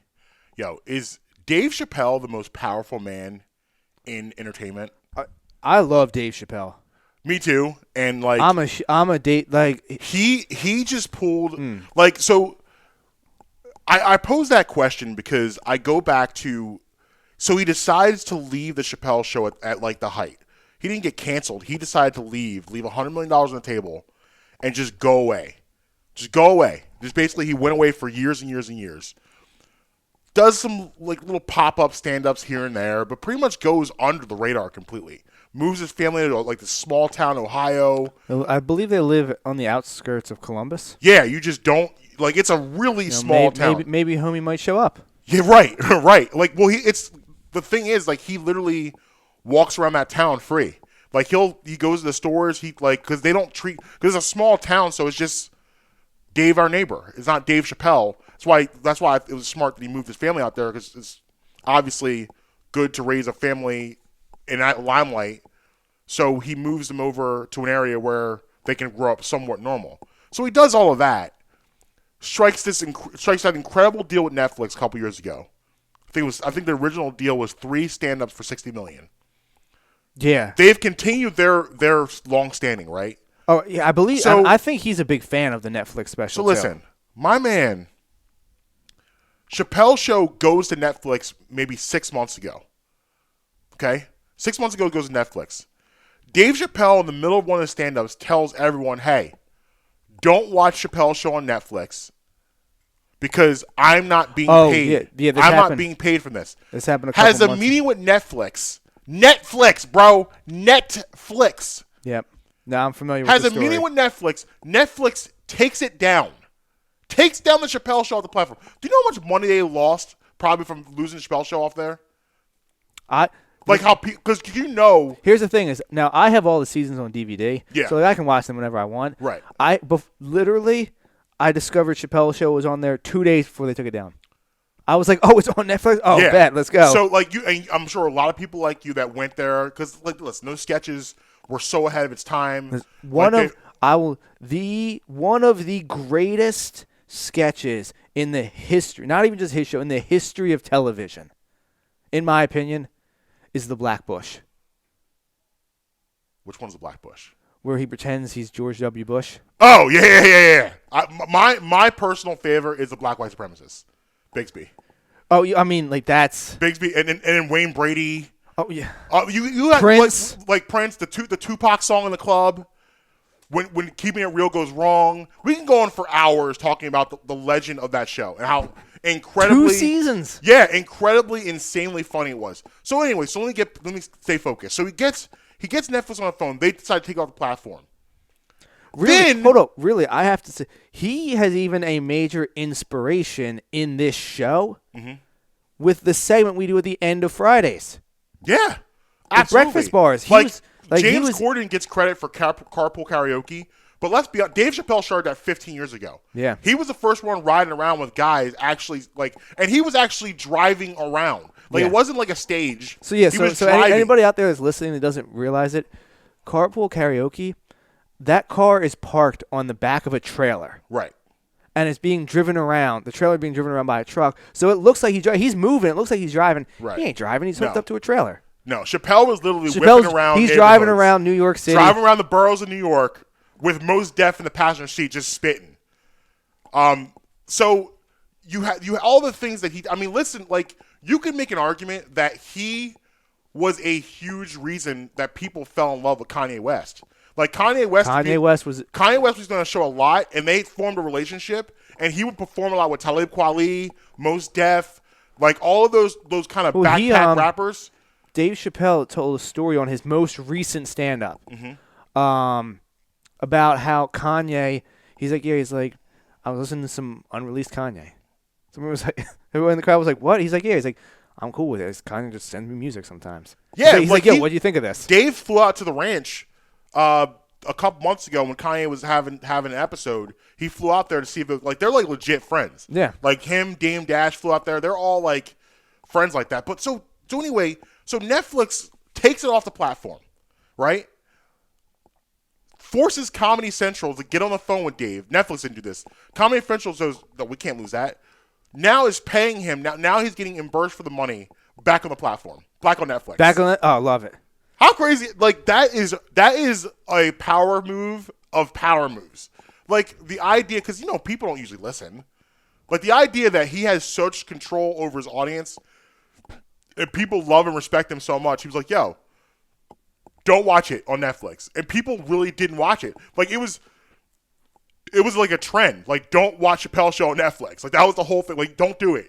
Dave's not getting paid for it. That's not cool. We ride with Dave. I mean, I've already said that he's my favorite comedian ever. So Listen, man. Like, he could, like, you're a little too young for Richard Pryor. So I don't know how much Richard Pryor you've seen. I mean, I've seen it, but I wasn't. But right, but like, so like, I would say my top 5 stand-ups are. There's no particular order. It'd be George Carlin, Richard Pryor, Eddie Murphy, Chris Rock, Dave Chappelle. Dave Chappelle is. The argument can be made. Dave Chappelle is the greatest comedian of all time. He could. There's a GOAT argument for Dave Chappelle right now. I agree. Like, cause and the thing is, like, what he does, like, he's so. I can just listen to him talk about anything. Like, he's such an interesting, charismatic figure that even when he's not being funny, he's interesting, which is a hard thing to have as a person, let alone a stand-up comedian. Well, there's legendary stories of him in L.A. like walking into the comedy clubs, and it didn't matter who was up there. They would just be like, "Oh, Dave's here, so yeah, you guys have a great night. I'll see you later." Right. And he just gets up and he goes, "All right." You got guys like Jerry Seinfeld. Jerry was Seinfeld's on that list. He might be 6 for me, but he's in that whole category. But like, yeah, like you got guys like Chris Rock, guys like that. Like, I can't touch Dave. Like Kevin Hart, who people consider to be the best right now, which I don't agree with, but people say he's the best right now. He had his moment where he was white hot. Yes, we're talking now, 2013, 2014. Now, Kevin Hart. If you're talking the most paid. Like Kevin Hart, you don't understand how much money Kevin Hart truly makes. But Dave Chappelle could have did that. Like he could have. He didn't want to do that. He didn't want to. Yeah. Like so, but Kevin Hart chose to go the movie route and make the movies and the stand up stuff like that.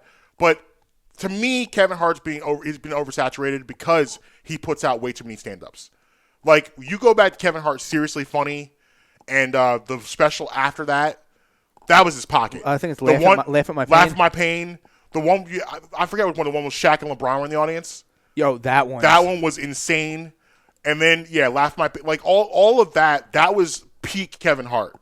And then to me it kind of went downhill a little bit. What it was, he went too crazy with the movies. Like if he would have just stayed doing. I think he could have kept releasing all of his stand-ups. Right. If he just scaled back the movies. But it was literally like every 3 months a movie special. Got a funny story to tell you, though. Yeah. About Kevin Hart. Well, I shouldn't say, but it's just interesting to put in the level of money he makes. So TRPE had on one of his... The Red Cup Boys? Yeah, or the Plastic Cup Boys? Plastic Cup Boys. Had one of their guys on. Spank. Okay. Had Spank I know Spank, yeah. Had Spank on. From the special. Yeah. And Spank was at the legendary Super Bowl incident with Kevin Hart. Where Kevin was told he couldn't go on stage? Yeah. Like in the video that's shot there, like he's standing like right next to like Kevin and his wife. Yeah. But Spank goes, you don't understand the way that Kevin like walks into a meeting. He walks into a meeting and before you even, whoever he's meeting with, before they even start talking, he just says, "This is what I want. If you're not going to get it, if I can't have this, I might as well just leave right now." So he goes, when he set up, remember his like world tour, like that crazy world tour he went on? Mm-hmm. He goes, he walked Stadium in. Tour. Yeah. He walked into the meeting and said, "I want 50% of the door." He's like, "I want 80% of the parking before we even negotiate anything else. And if I'm not going to get those two things, I'm out." He got them. Kevin Hart gets 80% of the parking prices. That's insane. Do you know how much money that is? Oh, yeah. That's a great hustle. Because those parking lots are $20, $30, $40, $40, $50 to park. That's $30 a car. 9 figures from his tour. Yeah. Oh, his comedians aren't paid like that. Yeah, his hustle. You can't dispute it. But I'm interested. There's been rumors and talks for the past 2 years that Eddie Murphy is making his return, and I'm really interested to see because Eddie Murphy's another guy that you could make a good argument because Eddie Murphy, even though he hasn't done a lot of specials, he has 2 of the biggest specials in the history of comedy in Raw and Delirious. Yes. Like it doesn't get much bigger. Like, think about this for a second. How many comedy specials do you actually know the name of? Not many, to be honest. But you know Raw and Delirious. Like you can it's not like, yo, I'm watching Eddie Murphy, I'm watching Raw. Which one are you watching? Raw or Delirious? So the fact that his comedy names, that's like Thriller and Bad of comedy. You know what I mean? Like that is that type of cachet and name. So I'm interested to see what's going to happen when he comes back and how that goes. But you want to talk a little Sixers? Well, first, I have a controversial take. Oh, God. Okay. Now, I am not the originator of this take. Okay. But I am. What is this in regards to? The vaccine. What? Yes. Oh, Lord. What? We're going all the way to the. Okay. Let me get my. Let me get ready for this. Okay. Go ahead. Now, like I said, I'm not the originator of this take, but I will. But you agree with it? I agree with it, and I will be a loud cheerleader for it. Okay. Okay. I think that all pro athletes should be bumped towards the front of the line.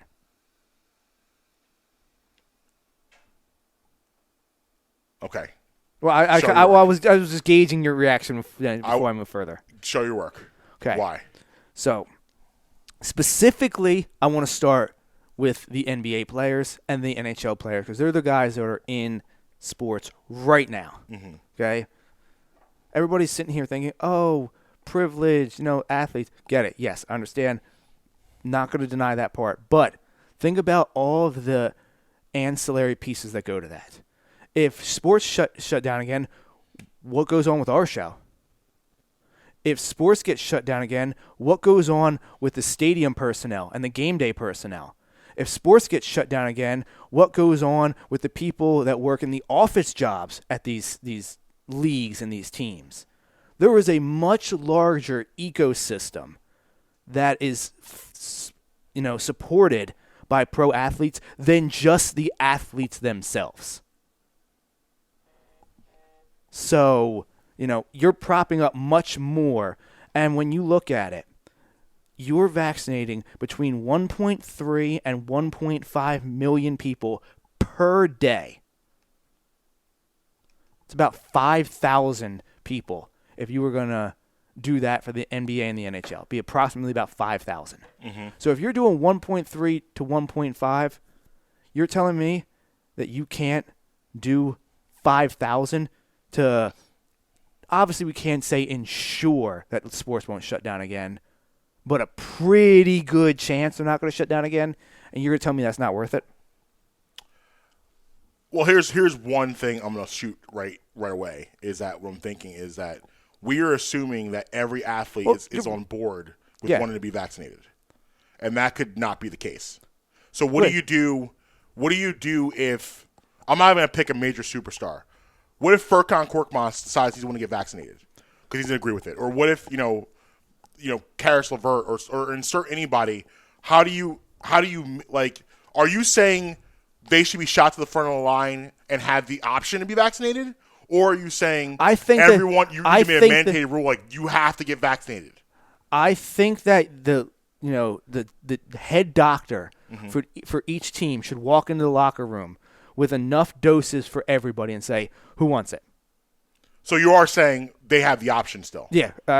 He should walk in the locker room and say, okay, I have your first dose here. Who wants it? Roll your sleeves up, take your strap, whatever, however, you want it administered, let's go. And I think. Well, you also, too, another thing I'm just thinking about, too. Like somebody, for example, Dwight Howard is a notorious anti-vaxxer. Dwight Howard, notorious. Yeah.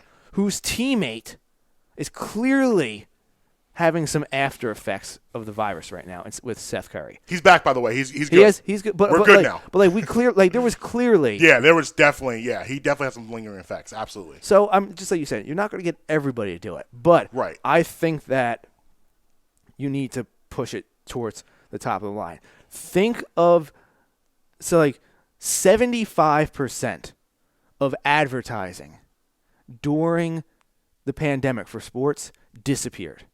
75%. Do you know? Well, sports is huge for the economy. It goes much much further than just the Live athletes. revenue. And the live revenue. Yeah. It's think about the hotels Mm-hmm. when the teams are traveling. They take 2, 3, 4 floors of an entire hotel. Right. The airlines, the flight attendants, the catering, the restaurants, all that stuff. Mm-hmm. And then think about all the people you would not even. I'm not saying you personally. I'm saying you would not realize the amount of people that are employed by a professional sports team. Right. From the janitors, from the parking lot attendants, from the cafeteria workers, to the secretaries, to the equipment managers, all the way up to the owner. We're talking thousands of people per team, and there's 122 professional teams in America. If they went this route, if they offered it to them, I would personally wouldn't. They're out there, so I can kind of. I don't want to be disrespectful to the front line. What I'm about to say, but in a way, they kind of are in that type of regard because they're flying from city to city to city to city. So they're exposed. You don't think that it's dangerous for these pro athletes to go around? Isn't right? I just don't. Isn't that exactly what you don't want people to do? Is traveling around the country? And right. That's exactly what the athletes are doing right now. I just don't want to just say they're. I don't want to. I don't want to say they're frontline workers because that's I think it's a little disrespectful. But they are on a front line. Now, here's the thing that you're going to prepare for if you do this. You're going to have to prepare for things to get worse before they get better. Because not everyone's going to respond to this vaccine the same way, and you're going to have some people get some sort of sickness or whatever. So if you're prepared for, that's fine. You just got to deal with it. You got to know that this is going to be a situation where you just got to deal with it. You might have to say, okay, we're going to take a 3-week break so our players get vaccinated, and we'll come back in 3 weeks to see where we're at. That's what you got to do. That's what we might have to do. And you don't need every single person to get it. Because you're not going to. Everyone's not going to get it. Yeah, I was going to say, you're not going to get everybody to do it. You just need. The option.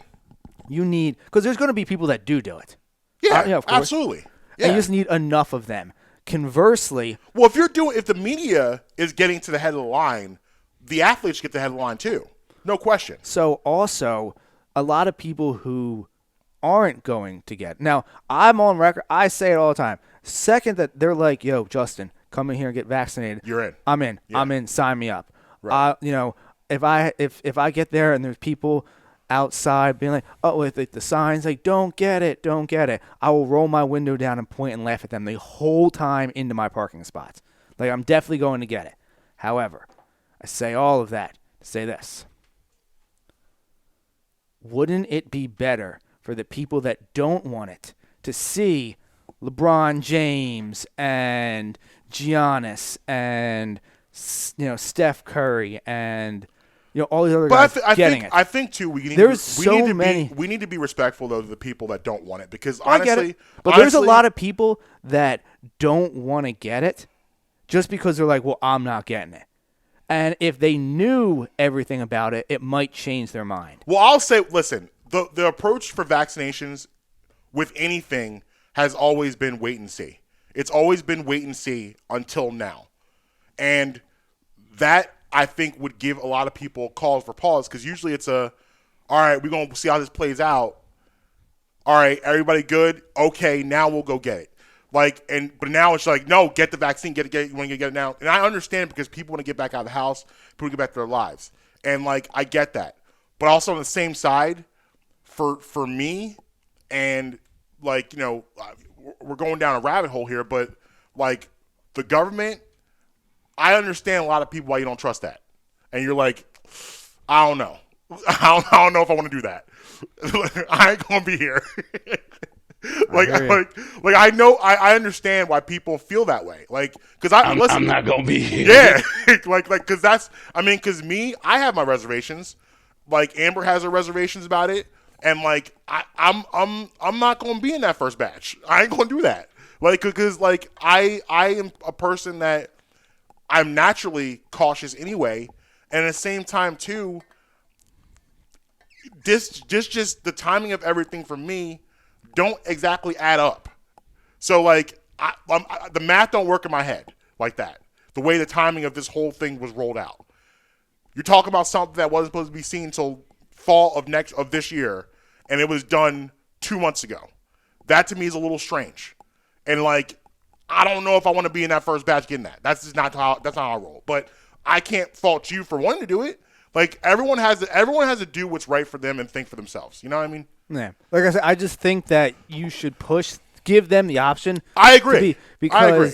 They should definitely have the option. I mean, could you imagine if sports goes into another 3 to 6 month hiatus? No.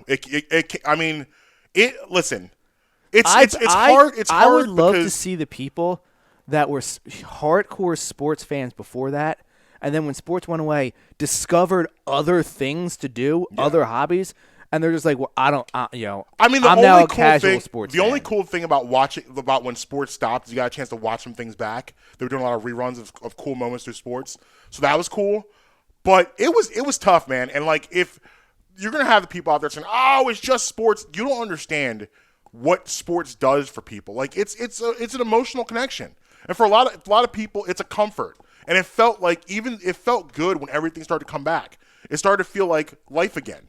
And for a lot of people, like, yeah, you didn't like ESPN is, I would say, is on when my television is on, ESPN is on probably 60% of the time in some capacity. If it's not ESPN, it's NBA TV, it's Comcast Sportsnet. I'm a sports fanatic because it's sports. My relationship with sports is a big reason and a big thing that kept me out of trouble and kept me and got me on a good path. So like, sports means a lot to people. And I think sometimes it's devalued, and the impact, again, like we talked about earlier, that it has on the economy. It's huge. Look at LeBron James when he left Cleveland, what he did to that economy. And look what he did when he came back. Look what they were able to build downtown because LeBron James came back to their city. I mean, I don't have to tell you the amount of money that was spent on the Super Bowl. Right. And like, even like it's just like, I told you how excited I was going to that game, and like we watched as a family. We were all into it, excited about it, and hanging out. And sports galvanizes. It brings people together. It makes you feel good. But we gotta get into Sixers real quick. Yeah. Like I said, I wanted to lead that into the NBA. So I think that because I can't have the NBA go away again. See now you got me on a different direction now, because now instead of Sixers, I'm gonna talk about this NBA All-Star game for a minute. All right, well, and what's going on here, because this is definitely, it's interesting. The NBA is starting to show some chinks in the armor. They've been really good at like public relations for a very long time, and Adam Silver has been untouched, like almost untouchable. He has. But you're starting to see the chinks. You're starting to see him. This is probably the most adverse time he's faced as a commissioner, because his players have really like lauded him and applauded him for how great he has been. He's been really good commissioner. Now, he followed a great commissioner in David Stern. Yeah. David Stern is, in my opinion, the most revolutionary commissioner in the history of all of sports. Like what David Stern did for the NBA is unrivaled. Like, he took that when he got the NBA in the early 80s or mid 80s, it was not anything close to the global phenomenon he turned it into. And what he did, and a lot of the things that happened with the NBA was because of his marketing schemes. So Adam Silver was a David Stern disciple and a David Stern protege. That's how he got the job in the first place. So he's kind of followed that blueprint, that model, and kind of continued that along. Well, now we got a couple issues. And I'll be honest, I'm going to tell you right now off the bat, I'm with the players on this one. The players are very upset that they were originally told there wouldn't be an All-Star game, so they were going to use this as a rest point for, That's what I thought. Yeah. And now I don't need to see the All-Star game. I feel the same way. And also, too, it's not fair. Like, these guys are away from their families. They have to live their lives in a different fashion they'd had any other season. They had the short. The NBA is mandating what they can and can't do in their personal time. Right, and you look at a guy like LeBron, who ended his season late October, and now he's back in December. And listen, to his credit, he's missed very few games. Very few games. He's playing at an extremely high level, an MVP level. Yeah, and he's not the front runner like a lot of people would say. Right, right. I don't think he is, but like he's playing at an MVP level, and he has been a good soldier. He's been a good soldier, and he hasn't complained about really any of this stuff. But now it's like, wait, you want us to go out to Atlanta and do an All-Star game? Is that where it's supposed to be? Yeah, they want to do it in Atlanta. He's like, we're going to be around all these people we haven't been around before. You want to have fans? What are we doing this for? Did they not learn? What's in Atlanta? James Harden. No. What's in Atlanta? Strippies. Lemon pepper wings. Strippies. Yeah. Well, yes, but Strippies with the lemon pepper wings. Magic City is specifically. Magic City's in there. But don't forget, You're when gonna have the Atlanta an Braves, outbreak. or was it not the Atlanta Braves? It Miami was, Marlins. Yeah, their outbreak was linked to Magic City. Magic City. Yeah, Magic City has caused a lot of problems and broken up a lot of families in the past 25 years. But no, but you think like I agree. LeBron basically said, I'm gonna paraphrase what he said. He basically listen, like if I'm told to go to the All-Star game, I will go there. I will be there with my body. I will not be there with my spirit. Like I'm not like. Oh, he had vacation planned. Yeah, and he deserves it. The man deserves like everyone deserves to go home for a couple of days and just put their feet up. Savannah definitely has some kind of vacation booked. Yeah, and the NBA is going to screw it up. You know, LeBron was ready for his Taco Tuesday on his vacation. And LeBron's just like, I'm not doing this. Yeah, drop it, drop it right now. But yeah, you know. LeBron is going to be there with his body, but I'm not going to be here. Not with his spirit. He ain't going to be there with that. But like I agree with them in this aspect. The best drop of the world. Yeah, I just feel like it's not fair, and like they should be told, listen, this year we'll do the voting All-Star game. You'll have the merit of being an All-Star, but there will be no game. Yeah. There'll be no like. You could probably find. Here's what you really could do. You probably could find a couple younger guys that would do like a virtual. Remember they were doing the horse contest on ESPN? A couple guys do virtual at their house, like a dunk contest or a 3-point contest. If you want to do stuff like that, fine. Well, they don't even have to do it at their house. They can just do it at the practice facility. Right. Right. But you could probably find some guys that would participate and do that. But at the end of the day, you just can't force these guys to do that. I think it's a bad look. I think this is one of the few missteps Adam Silver has had. It's definitely not a good look. No. I would say. I'll be honest with you. As far as All-Star games go, I don't care if I never see another one. Like, I don't need to ever see the Pro Bowl again. Right.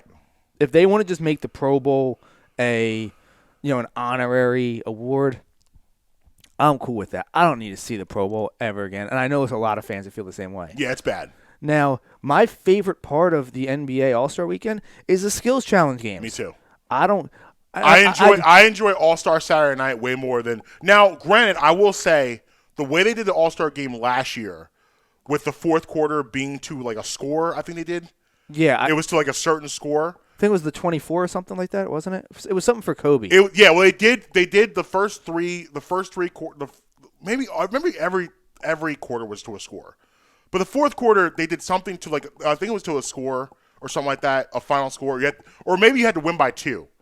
But it definitely ramped up the intensity. It was actually a really good game. Like it was the best quarter of All-Star basketball I've ever seen. Because now you got the best players in the world playing as hard as they can. That's why I love the Olympics. Yeah, is because usually the Olympic teams could serve as All-Star teams. And now you have NBA players playing on like you're gonna have this year. You have Ben Simmons and Matisse Thybulle in Australia.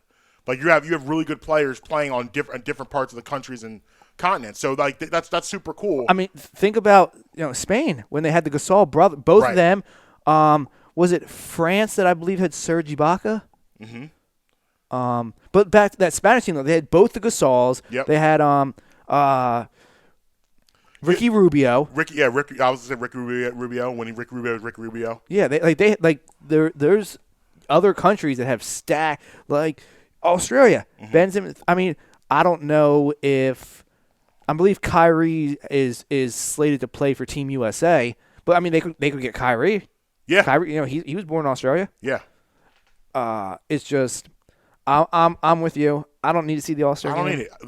This I don't need the celebrity game anymore. No. I don't need to the Rising Stars game. That's kind of cool. Yeah. Because you get to see a bunch of people that you usually don't know. The skills challenge is my favorite thing. Skills challenge. 3-point contest. The dunk contest is hard now because what dunk have we not seen? Was there a better competitor in the skills challenge than Derrick Rose? Like, not that I can think of. When it came to just like running those the drills, watching him do that, it was orgasmic. it was an amazing experience watching him do. It's cool watching all those guys do those drills. But yeah, we're gonna take a break, and I promise you, we're gonna get a little Sixers on the other side, and we got them breakfast bars. But I don't know what I'm talking about. Brad Emery in the morning. Marcus Brad, Justin Emery, right back. Hi, I'm Marcus Brad. I'm here to talk to you today about Uncle Mike's homemade ice cream. USA Today selected Uncle Mike's as the best ice cream parlor in Pennsylvania. Uncle Mike's is a family-owned and dedicated to the production of premium quality gourmet ice cream and sorbet. Made fresh daily on the premises using the highest quality ingredients available, Uncle Mike features over 30 unique delicious flavors offered in scoops, sundaes, shakes, and special order ice cream cakes and pies. Uncle Mike's homemade ice cream is located at 537 York Road in Warminster. Is open all year round, serving you happiness one scoop at a time. Hi, I'd like to talk to you guys today about my friends at Amy's Pizza. Amy's has a plethora of pizza for your munching pleasure, specialty pizzas such as Hawaiian, margarita, taco, and plenty more. If it's sandwiches you're into, they've got those too. Cheesesteaks, burgers, hoagies, even gyros. Amy's offers pickup and takeout options, but they are also available on Grubhub. Amy's is located at 332 York Road in the heart of Hatboro. Call them at 215-957-1000. Again, that's 215-957-1000.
Yeah, man. Welcome back. Brad Emery morning. 10-9-8 76ers. Yeah, Marcus Brown, Justin Emery. It's so nice. First of all, I'm going to say this. It's just so nice when I go to talk about the Sixers, we're just going to talk about basketball. There will be no burner accounts, no off-court drama.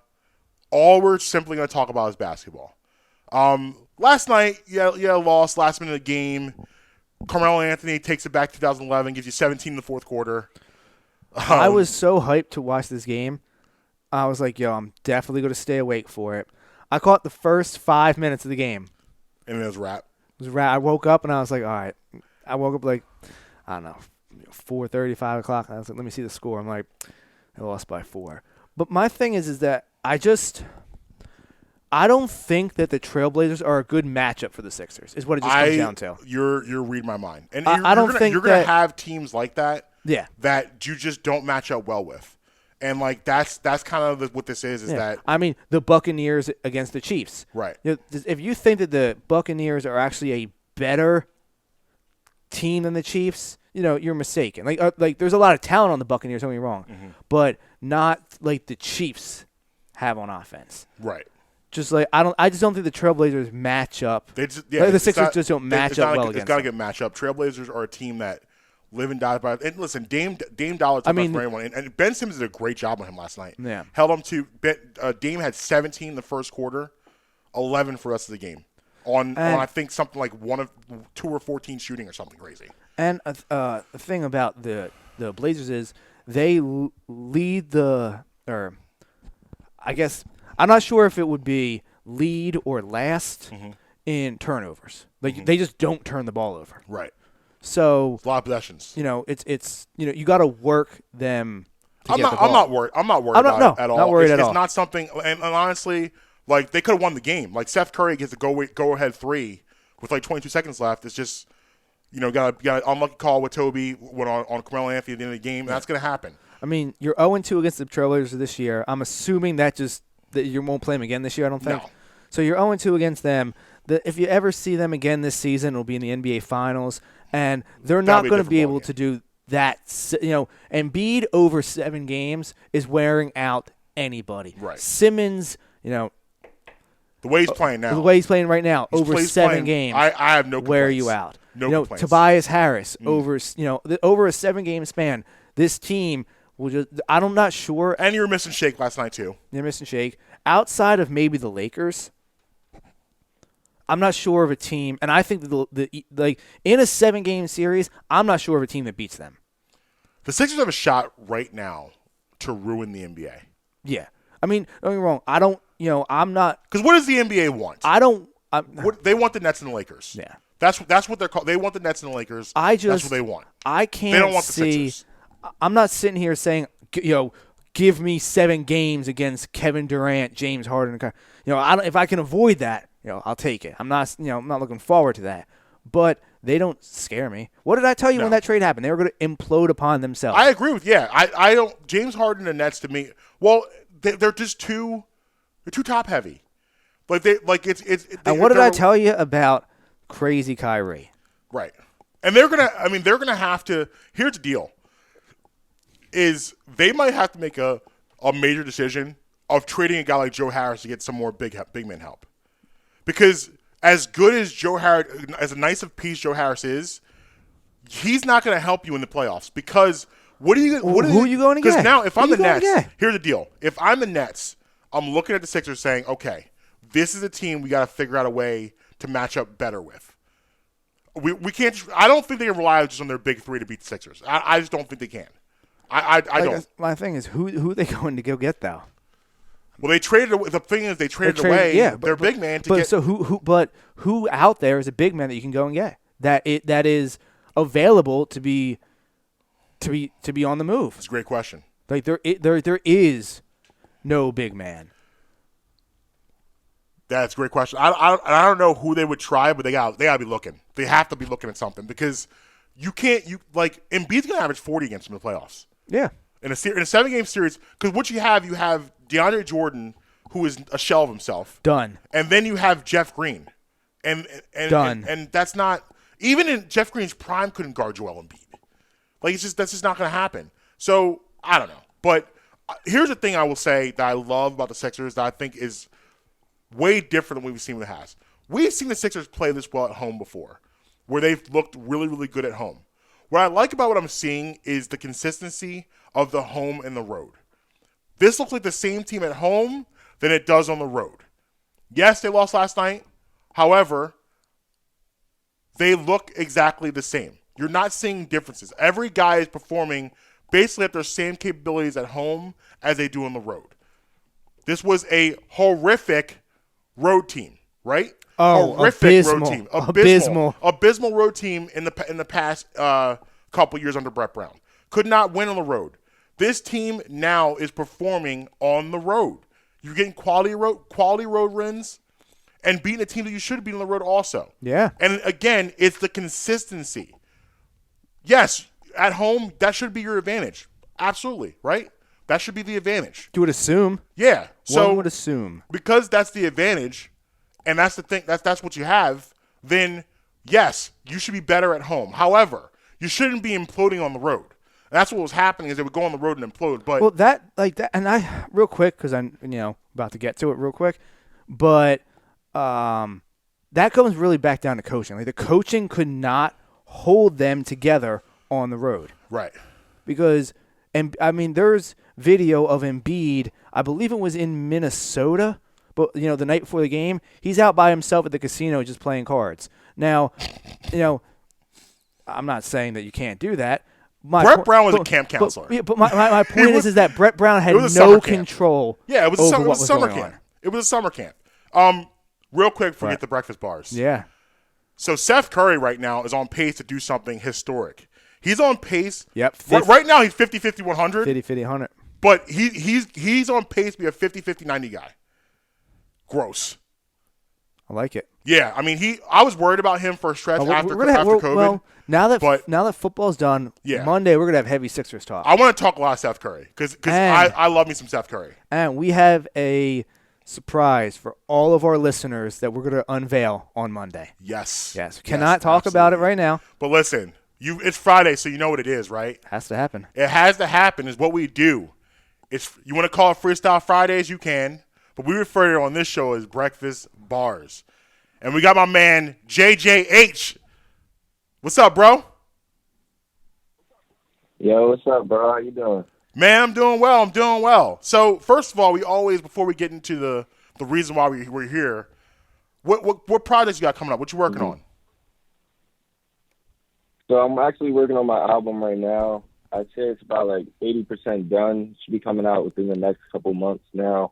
I'm shooting for April-ish. I don't want to give an exact date, but around April, I'll be dropping that. And then as far as songs right now, I have a single out, Pressure, on all streaming platforms, streaming everywhere. And I'm also working on my other friend's song, Miguel Ducos, with Nicky Raw, Who Over Us. That's on all streaming platforms as well, going crazy. So. Okay, yeah. Cool. Well, listen, man, when the album get ready to come out, you got to come back up and see us and drop some of that heat on us. I got you. But listen, man. No problem. Listen, man, you know why you here, right? Of course. You here for them bars. So we're going to go ahead and sign off real quick. But when you hear that beat drop, you do your thing. So you can follow me at all streaming platforms at Marcus B. Tweetin. Catch me on Twitter at Justin Emery Show. Bradham Emery Pod everywhere. Until on Monday, you can be with us or against us, but you're never going to stop us. Have a great weekend. Late.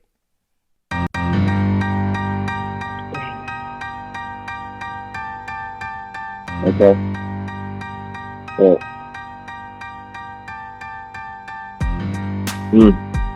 A lot of people fear everything they see on the street they see. That's all I'm seeing. Yeah, it's on the scene. Everywhere you see, that's on the scene. Just look at the world that we living in. Too much stress that we living in. Gotta think positive thoughts.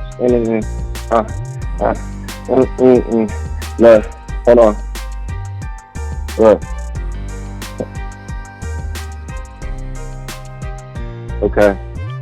But if you think about it, got a long time to live about it. A lot of people talk about it, don't be about it.